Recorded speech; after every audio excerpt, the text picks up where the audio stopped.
esta computadora. Decía, porque a veces nos pasa que nos cargamos tanto de angustia con esto, bueno, nos vamos de la materia, al final el profe pone todo en remojo, replantea todo, y yo ya no creo ni cuando me doy vuelta, la miro a mi mamá y digo, ¿pero vos sos realmente mi mamá? ¿O es toda una mentira como dice el profe? No es tan así. Lo que digo es lo siguiente. Necesariamente poder habitar el mundo como seres sociales implica formar parte de la fiesta de lo social. Es decir, empezamos, a medida que empezamos a vivir, empezamos a compartir ese universo de símbolos que es el de nuestra comunidad. Pero que los determina culturalmente nuestra comunidad. Porque si a un bebé que nace en una determinada comunidad, yo lo arranco de los pelos y lo pongo en una comunidad oriental, en China, el contexto o el parámetro cultural va a ser otro. Sí va a ser social, siempre, pero va a aprender el desempeño de lo cultural desde otros parámetros. ¿Se entiende? Sí. Entre esas cosas que ese sujeto o esa sujeta aprende, entre otras muchísimas cantidades de cosas, está el aprender a mirar.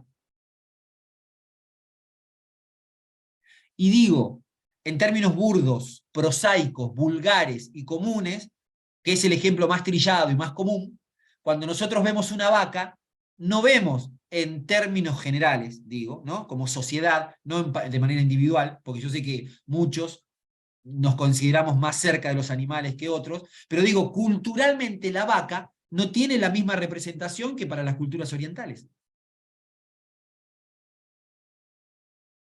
¿Se ve? Entre otras cosas hay... Sí, Elmer. ¿Querías hablar? Me llamo Elmer Cuello. No, Bueno, Eso no es Profe, de la acá. misma persona de la otra Me vez. parece que es la misma persona la otra vez. bueno, Eso no es de acá. Tómate el agua, chin. ahí está. Bueno, decía entonces, fundamental eso, ¿no? Aprender a mirar no lo hacemos nosotros de manera individual sola. No es que digo, bueno, a ver, salgo a la calle y voy a aprender a mirar o tengo, sino que es la comunidad la que te da los parámetros culturales casi de manera imperceptible. Nosotros hoy, que estamos empezando a transitar la universidad, empezamos a deconstruir, a desarmar un poco las miradas que hasta ahora veníamos trayendo, muy comunes, como las que hacen los usuarios comunes, ¿no? Mi papá, mi tía, mi hermana se ponen a ver la realidad y la miran desde estos lugares absolutamente atravesados culturalmente. Lo que nosotros hacemos es como estamos iniciando un camino profesional en el campo de lo visual, empezamos a deconstruir. ¿Apago la cámara? Dice Agus. Bueno. Ahí. ¿Sí? ¿Prefieren? A mí se me veía bien. No Porque sé, dice Agustina que se tilda la imagen. ¿Es verdad? capaz es por su internet, pero se veía bastante bien. Claro, depende Capaz del es su internet de cada internet, uno. Capaz que va a apagar la cámara de él, no la suya, profe. Bueno, sí, en realidad que apague la mía es medio... Es como... Medio raro. Ya que estamos a control remoto, que no esté, igual no se pierden nada, digamos, ¿eh? Si estoy con la cámara apagada, no es que se pierden gran cosa, pero es como un poco más ausente, me da tristeza estar a oscuras. Bueno, escúchenme, ya me fui por las ramas. Preparé una clase y vamos 1 hora y pico y no dije nada todavía. Vamos a Es que avanzar. igual es lo que da esto para Sí, está irse bueno, por las ramas. está bueno lo que estamos. Termina de comprenderse también lo que estábamos leyendo. Sí, ayuda a ir charlando estas cosas. Está bueno debatir y cambiar opiniones. Sí, está bueno porque Charlar en más que nada. definitiva esa es un poco la idea, ¿no? De que compartamos a partir de la lectura las impresiones que nos van dejando los textos. Bueno, Igual, profe, por ejemplo, con respecto a lo que dijiste de la cámara, y que está vinculado con el texto, que tiene que ver con que la palabra escrita o la palabra hablada representa de una manera y cómo la imagen se comprende de otra forma e incluso a veces es más completa y tiene que ver con eso. A nosotros nos sirve verte un poco porque el gesto ayuda, no sé, lo hago como un paralelismo. Y en Sí, es función verdad. de- Es Capaz verdad, es para verdad. mantener la atención, o sea, de como otra manera. tener Pero una atención además, fija en el profe. además hay una cosa que es muy loca, Es la costumbre pero que funciona uno así. Y es eso, es lo que dice Yamila. Es el hábito. Es el hábito. Funciona así. En general funciona así. ¿Por qué los nenes y las nenas, cuando son chiquititas, te piden que le cuentes el cuento, el mismo cuento de Pinocho, 722 veces el mismo cuento? O le pones la película y no quiere cambiar la película, quiere ver la misma, porque le da seguridad. Porque la repetición hace a esa cuestión del hábito. Si no, es como vivir en una sociedad en temblor constantemente. La ¿no? repetición también lleva a la comprensión. Sí, lo que sucede, eso es en términos generales, lo que sucede es que en términos de economía política o de sociología, en ese proceso de repetición y demás de lo social, hay actores sociales que actúan interesadamente. Los intereses son diversos, en muchos casos nosotros los conocemos mucho porque son intereses capitalistas, intereses institucionales, que performan o que tienen mayor nivel de penetración en la conformación de esas identidades o de esos hábitos. Si yo tengo a mi mamá y a mi papá mirando Crónica las 24 horas del día, por más que vivan en una chacra, cuando salen y abren la ventana a las 7 de la mañana, salen con un escudo o con un chaleco antibala porque piensan que le van a balear la... ¿Se entiende? Es decir, hay algunos medios, algunas instituciones que forman o que impactan en nuestro proceso de socialización de manera mucho más vehemente y más firme que otros actores sociales.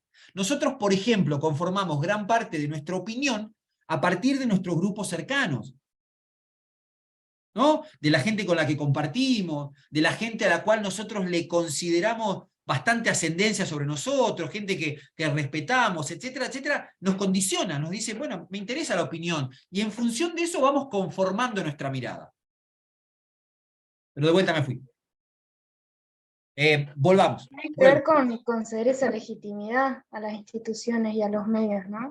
Bueno, pero Porque ahí hay parte de otro la punto. sociedad- Ahí hay otro punto importante. ¿Quién estaba hablando que no me mostró el micrófono? ¿Yo, Camila?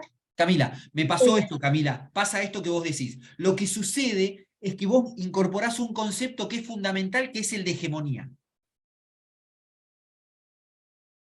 En esto de los roles sociales, yo puedo tener una voz muy campante y muy de resistencia contra alguna parte del sistema que me oprime o que nos oprime. El que quieran, hay millones. Ahora, no es lo mismo mi fuerza o la de mi grupo en términos de impacto que la de un medio masivo de comunicación. Pónganle el nombre que quieran. O el impacto de legitimidad que genera la institución escolar en términos de, por ejemplo, disciplinamiento. O una institución eclesiástica o religiosa. Son instituciones sociales que en el proceso de socialización tienen un grado de legitimidad que condiciona mucho. ¿Se entiende? ¿Se ve? Chicos, chicas, ¿se ve esto que digo? Sí, sí. Es dispar esa lucha discursiva, de resistencia, es dispar, porque vos tenés actores sociales con un peso hegemónico muy fuerte. Insisto, no son estáticos, ¿sí? No es que, está bien, siempre nos toca perder, en general nos toca perder. Es decir, son tan fuertes, tan omnipotentes, que nos cuesta revertir esa realidad. Pero sí, los grupos o estos actores sociales son dinámicos. A veces se logran. Hay digamos, vamos a verlo la materia que viene, en Comunicación 2, diríamos una tercera generación de intelectuales críticos europeos de Frankfurt, entre los que se encuentra un filósofo que se llama Michel Desserteau, que él trabaja cómo existen y operan unas micro resistencias en términos de lo social, que hablan de un empoderamiento de sectores sociales muchas veces invisibilizados, digamos, ¿no? Que hay como pequeños logros en términos de resistencia. Pero bueno, lo vamos a ver en la materia que viene. A ver, voy al chat. A ver dónde nos quedamos. Mientras más consenso, dice Lucila, tiene un mensaje más aceptado por la sociedad. Martina dice, para cuando lleguemos a esa parte, yo no terminé de entender algo que estaba en el capítulo, lo del puntum. Lo mismo, tengo una idea, pero no terminé de entender. A mí tampoco me quedó claro lo del puntum. Inclusive pasa con el mismo mensaje dependiendo de quién sale. Yo entendí que el puntum es aquello que destaca o resalta de algo, que es como la parte de la obra que te hace pensar o te llama la atención o se te cruza en la mente. Todos los medios tienen una bajada. Sí, bien. Bueno, como hay algunas cuestiones conceptuales que van apareciendo, estoy admitiendo, vuelvo al texto. Vuelvo al texto porque incluso tengo una presentación ahí que quiero compartir con ustedes. Así vamos a ver este tema del puntum, del efecto realidad y de algunas cositas más. ¿Sí? Bien. Habíamos quedado el martes pasado, cuando hablamos de lenguaje visual, hablamos de comunicación visual, incluso hicimos un pequeño recorrido de qué partes, ¿no?, formaban parte de esa estructura o de las características que tenían el lenguaje visual. ¿Se acuerdan que hablamos de que era de fácil penetración, que es un lenguaje universal, que el lenguaje visual es el que mayor parecido alcanza con la realidad? ¿Se acuerdan? Y ahí mencionábamos a Roland Barthes, el semiólogo y filósofo francés, que habla de esto del efecto realidad. Nos íbamos a la imagen esa del bueno y el malo, y esto lo vamos a reforzar un poquito con un preci. Tengo acá una presentación que me interesa que compartamos.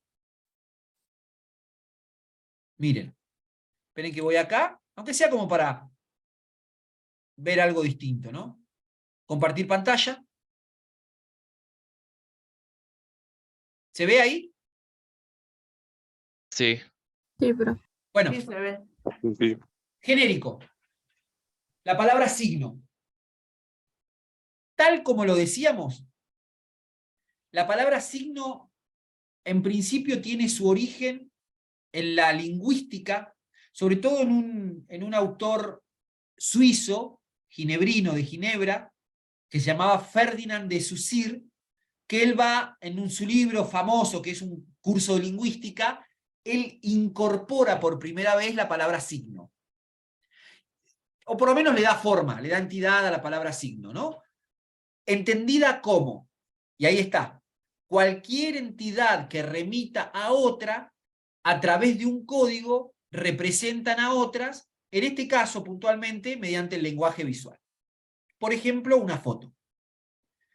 Ese componente, en el caso del signo, tiene un elemento material y un elemento, el significado, que es una idea. El ejemplo que ponemos ahí es el de la mesa. La mesa es un elemento concreto, ¿no? Ese es el significante, es su plano material. El significado es la mesa es de idea. madera. ¿Cómo? Nada, siga con la clase. Claro. Y el significado es la idea a la que evoca esa imagen. Que es esto que yo les decía hace un rato. Cuando digo mesa, por más que no esté presente, todos y todas hacemos referencia más o menos a lo mismo, digamos, ¿no? O vamos a entender más o menos lo mismo. Tipos de signos visuales. Esperen, que voy acomodando las barritas que me molestan. Existen por lo menos 3 grandes diferentes tipos de signos visuales. El índice,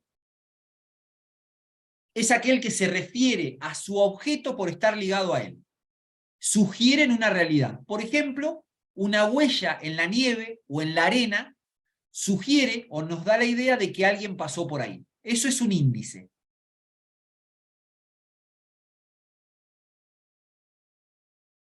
Un ícono es un signo que representa un objeto o una idea con los que guarda una relación de identidad o semejanza formal. Ahí tienen un ejemplo. Otro ejemplo podría ser, por ejemplo, no sé, pensemos en alguna señal, ¿no? Alguna señal de tránsito en la cual hay una referencia, se me viene el dibujito de la persona caminando sobre la senda peatonal, ¿no? Que te representa, hay como una analogía. Y uno tercero que es un símbolo, un signo que establece una relación de identidad con una realidad y la representa.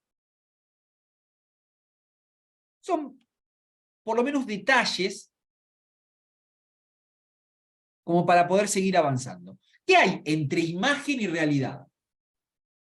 Y esto que decíamos, ¿no? Las imágenes representan una parte de esa realidad, pero no son la realidad. Esta frase me parece para destacar y desagregar. Las imágenes representan una parte de la realidad, pero ojo, porque no son la realidad.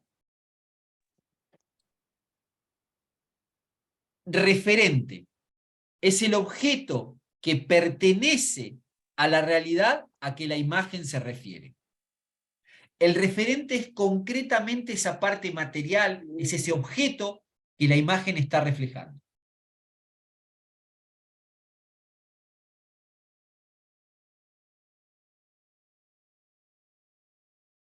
Y acá lo que hablábamos hoy, ¿no?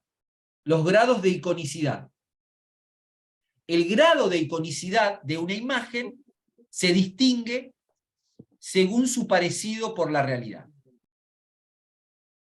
Un alto grado de iconicidad se corresponde con un alto parecido o semejanza con el referente real, una foto.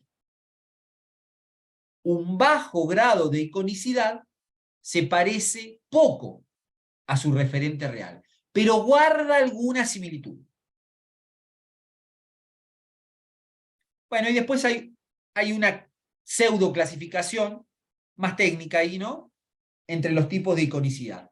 Una imagen realista que representa la realidad, una imagen figurativa, se aleja de la realidad pero permite reconocerla. ¿Ubican el cuadro de Edvard Munch, El grito? Esa carita que está así. Sí. Sí. Sí, sí, sí. Bueno, esa es una imagen figurativa. Se aleja de la realidad, pero más o menos permite reconocerla. ¿No? Es un hombre o una mujer. El grito. ¿Cómo? Profe, sacalo porque es Sí. otro. Ese no estaba en la llamada. Otro estúpido mental. Perdón. Bueno. Otro es esto de la imagen figurativa, ¿no? Una imagen que si bien tiene un grado de iconicidad intermedio, te permite asociar una idea, pero no es la realidad, o no representa tan fielmente la realidad, pero tampoco es totalmente abstracta. Y la imagen abstracta que no responde a la realidad. ¿No? ¿Esta placa queda clara? ¿Se ve? Ayer estuvimos trabajando en visualidad sobre la imagen figurativa y la abstracción. Bien. Pero, Tomás, en líneas generales más o menos se comprende, ¿no?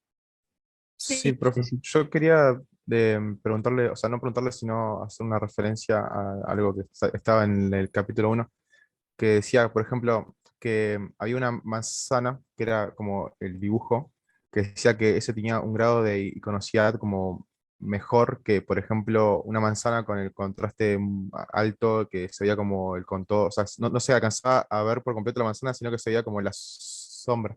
Ajá. O sea, esa iconocidad es menor que la que podría tener el dibujo. A ver, pero vos decís, refrescame las dos imágenes que tenías. Una era una Un dibujo, manzana, un dibujo de una manzana. por eso, era como el contorno de la manzana y con las cosas. Y el resto era como una foto, parecía una foto, pero como modificada para que se vea como en la sombra. Sí, O sea, no digamos, la sombra, sino como un a ver, sombreado. no, creo que lo podés justificar. No hay una, digamos, una normativa que te vaya a llevar a acierto o error. Lo importante es que vos tengas claro a qué se corresponde la idea de una mayor o menor iconicidad. En este caso, si a vos esa manzana que está en una especie de claroscuro te permite, te da la sensación, porque estamos en este terreno, que es en el terreno de la percepción, te da la percepción de una mayor iconicidad, lo podés justificar desde las herramientas que vos tenés. Sí. Lo que sí tenés que tener claro es cuál de esas dos imágenes refleja de manera más fiel, ¿no? O más, no sé cómo sería la palabra, más fiel, ponele, a ese Más correcta. objeto, claro, a ese objeto real. Por eso en el libro marcaba que el dibujo lo representaba de mayor nivel. ¿Y cómo lo fundamentaba? No me acuerdo del texto de ¿Era él. un dibujo Abajo. realista? Porque vos podés tener un dibujo de una manzana No, y hay no, dibujos era que como son un casi dibujo. perfectos. Por eso, no, era un dibujo más simple. No sé Perdón, si alguien de los. Sí, sí. yo ahí lo estoy viendo y es que hablaba de iconicidad alta, media y baja. Ajá. La alta era la fotografía, la media era la del dibujo, de la que habla Pedro, y la baja era la que tenía como un asomo de manzana, justamente por el alto contraste, que se nota, digamos, que se ve que es una manzana, pero no está tan cerca de la realidad. Cara más abstracta, como que Claro. podés Era justo la parte, distinguir que es una manzana, pero no se ve reflejado bien que es una manzana. claro, era justo la parte que hablaba de alto, medio y bajo. Bien, perfecto. Pero bueno, en realidad esto, a veces está bueno estos ejercicios porque a uno lo ponen en el lugar de tener que tratar de pensarse, ¿no? De decir, lo importante es tener claro el concepto. Cuanto más esa imagen busca reflejar de manera muy fiel a la realidad o al objeto, estamos ante un alto grado de iconicidad. A medida que las imágenes van perdiendo su conexión de fidelidad con esa realidad, es lo que se llama la pérdida de grados de iconicidad. ¿Sí? ¿Conceptualmente se entiende? Sí, profe. Por supuesto que vamos a hacer millones de ejercicios de tratar de discutir, y están buenos porque nos van entrenando un poco la mirada en esto de los grados de iconicidad. Bueno, tipos de imágenes. Esto es más de manual, digamos, ¿no? Imágenes informáticas o informativas, en realidad, que representan la realidad de forma más objetiva, imágenes publicitarias que tienen como objetivo persuadir, vender, ¿no? Imágenes artísticas y expresivas cuya finalidad estética pasa por expresar un sentimiento o una idea y demás. Y acá tenemos de todo un poquito, ¿no? La de abajo es una foto, por más que está tal vez cargada de color, pero es bastante más real, una imagen publicitaria y una imagen más estética, artística y demás, ¿no? Diferentes tipos de imágenes.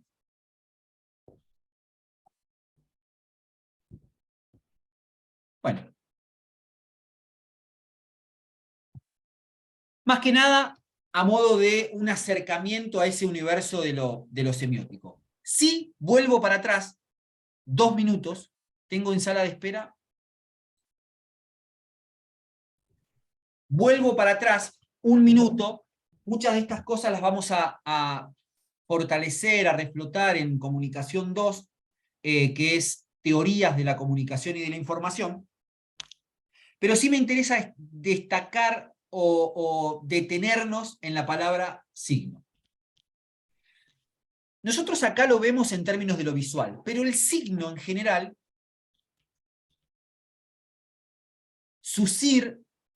Ferdinand de Saussure lo define como una entidad biplánica. Una entidad biplánica. Lo voy a escribir en el chat. Signo como una entidad biplánica. Quiere decir que tiene dos planos. Y es arriba y abajo, como las caras de una moneda. Significante y abajo, significante, significado. Esa es un poco la definición del signo. Todo signo es una entidad biplánica, dice Ferdinand de Saussure. Quiere decir que tiene un significante y un significado, tal como lo veníamos viendo recién. El significante es su plano material y el significado es esa idea.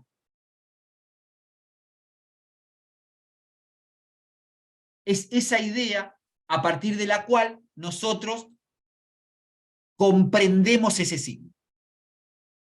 La lingüística va a llamar o va a hablar por primera vez del signo lingüístico. ¿Qué es el signo lingüístico? Pregunta. Por un punto de parcial. Puede ser un ejemplo, por ahí yo me explico mejor con ejemplos. ¿Tiene que ver un idioma, por ejemplo? ¿Un signo lingüístico? No, va por ahí, pero no. O sea, sería como el significante que se le asocia a un objeto. ¿Qué es el signo lingüístico? Y no lo busquen en Google. No lo busquen en Google. Para mí es. Los lenguajes que usamos los seres humanos Va por ahí. es un tipo de sistema. Pero ¿qué es el signo lingüístico? ¿No sería la ¿Las comunicación letras? escrita? ¿Pueden ser las letras? ¿Quién dijo las letras? Las Yo, palabras. Willen. Muy bien, va por ahí parecido. Con Google. Pero la posta la tiene Mateo. Lo que escribió Mateo en el chat. Ah, la sacó de Wikipedia. No, ¿Qué escribió? Y Mateo lo Ah, sacó de palabras. Wikipedia. Lo sacó de Wikipedia. Una no ponen palabra. la caripela y escriben nomás. Con Google. Bien, la palabra es. La palabra es el signo lingüístico. ¿Por qué? Porque estoy hablando en singular. El signo lingüístico es la palabra. Lo que usamos los seres humanos para socializarnos, para relacionarnos, son los signos lingüísticos, que son las palabras. Pero la unidad sintagmática, el signo es la palabra. ¿Se entiende? Eso es la palabra. Por eso cuando nosotros hablamos de signo lingüístico, estamos hablando de la palabra. Una palabra. Cualquier palabra en general tiene esto, en tanto signo, tiene esto, un significante y un significado. Eso es importante que nosotros podamos agarrarlo y aprenderlo con H, porque lo vamos a atravesar durante toda la carrera. El signo lingüístico vendría a ser así, esta secuencia. El signo, como esa entidad biplánica que tiene un significante y un significado, es la definición general, universal, la más grande, el signo lingüístico. El signo, perdón. Para los seres humanos, el signo más importante, porque es lo que permite la comunicación, es el signo lingüístico, que es la palabra. ¿Qué ciencia se encarga de estudiar las palabras, el signo lingüístico? Precisamente la lingüística. Como disciplina madre. Ahí voy, Yesenia. La lingüística es la disciplina encargada del estudio en particular del signo lingüístico, ¿no? Y ahí es donde nosotros en toda la primaria y en la secundaria vemos gramática, semántica, ¿se acuerdan? Sintáctica, pragmática. ¿Se acuerdan cuando hacemos el análisis de oraciones que lo odiaban? Verbo, sujeto, predicado. Nunca me gustó el análisis de oraciones. Bueno, algunos sí, a mí me gustaba, había a quienes les gustaban, pero era de lo habitual, ¿no? Son como los saberes canonizados de la escuela. El análisis de oraciones, la raíz cuadrada, el ácido desoxirribonucleico, son los saberes que No, tenemos 80 años, no sabemos bien para qué nos sirven, pero los recibimos. Bueno, todo eso forma parte del campo de la lingüística. Después damos un pasito afuera de la lingüística, pero seguimos con la palabra signo en la mano y entramos en la semiótica. Sí, en lengua zafaba bastante. En el resto no tanto, pero en lengua sí, la piloteaba. Ya nos metemos en el campo de la semiótica. Y ahí la semiótica es el universo más grande de los signos. ¿No? De hecho, semiosis, etimológicamente y demás, lo que recupera es un poco el estudio o la ciencia encargada, la disciplina encargada del estudio de los signos. Y ahí ya, como nos corremos, porque dejamos atrás al signo lingüístico, que es el campo de la lingüística, dentro de la semiótica, y con el aporte de una escuela norteamericana muy fuerte, que es el aporte de Charles Sanders Peirce. Peirce va a ser el padre de la semiología norteamericana, que va a inmortalizar una clasificación, que es la de clásica, ¿no? Signo, símbolo, ícono, índice. Esto que estábamos viendo es ya en el campo de la semiótica.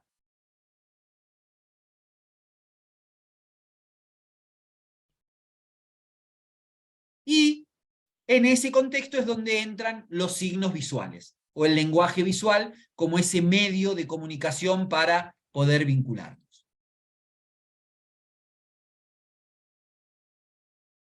Bueno, déjenme ver una cosa acá. Esperen que salgo de acá. Ahí. Miren, ¿cuánto tenía de minutos? ¿Cuánto me quedaban? 4 minutos, profe. Bueno, vamos rapidito, miren. Esperen que les quiero mostrar una cosa. Acá. Si se corta, hacemos un último contacto rapidito y volvemos, ¿sí? Miren esto.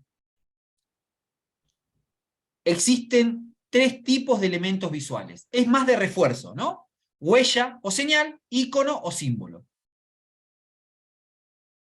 La huella es un signo formado a través de un elemento físico de un elemento representado. Lo que hablábamos hace un ratito. Hay como un registro físico del elemento que representa.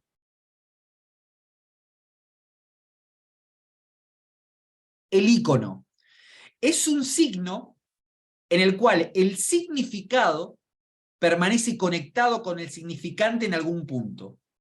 Es decir, ha perdido parte de las características físicas del original sin dejar de mantener una relación de semejanza con lo representado.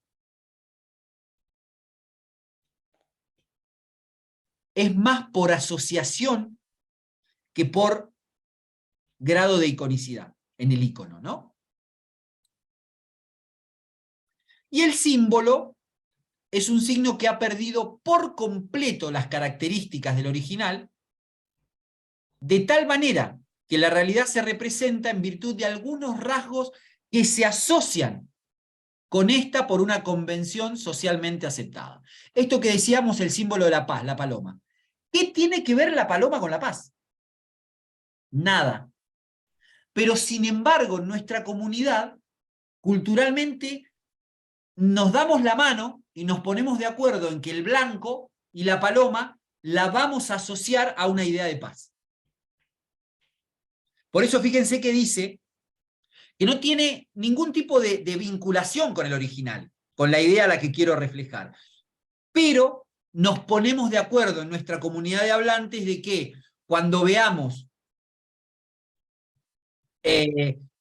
los palitos, ¿no? O no sé, no se me ocurre. Es decir, tienen un alto grado de convencionalidad. Quiere decir que nos ponemos de acuerdo en que tal cosa va a significar lo mismo de acá en adelante. Más allá de que no tenga ninguna vinculación con lo que estamos viendo. El símbolo se puede identificar con el signo, pero este tiene la función de señalizar, en tanto que los símbolos se priva esa función significativa. Bueno, acá discursos denotativo, connotativo, esto ya lo hemos visto. Y lo que preguntaban. ¿Qué es el puntum? A ver si en esto queda claro a partir de lo que habíamos leído. El puntum de una fotografía, señala Barthes, es ese azar que en ella me despunta. Surge de la escena como una flecha que viene a clavarse. El puntum puede llenar toda la foto, aunque muy a menudo, como en el cuadro Las Meninas de Velázquez que estaba en el texto, es solo un detalle que deviene algo proustiano. Es algo íntimo y a menudo innombrable. ¿Lo ubican en el texto de María Laura Caso cuando pone el ejemplo del cuadro Las Meninas? ¿Cuál es el puntum ahí? El espejo. El El espejo, reflejo de los Está reyes. increíble. ¿no? Que no tiene nada que ver con la escena del cuadro de Las Meninas. Están en primera escena, que está al fondo y demás, pero hay algo que irrumpe en esa composición de imagen que nos hace como otro nivel de lectura. Nos hace ir y mirar y encontramos ahí eso que llama el puntum.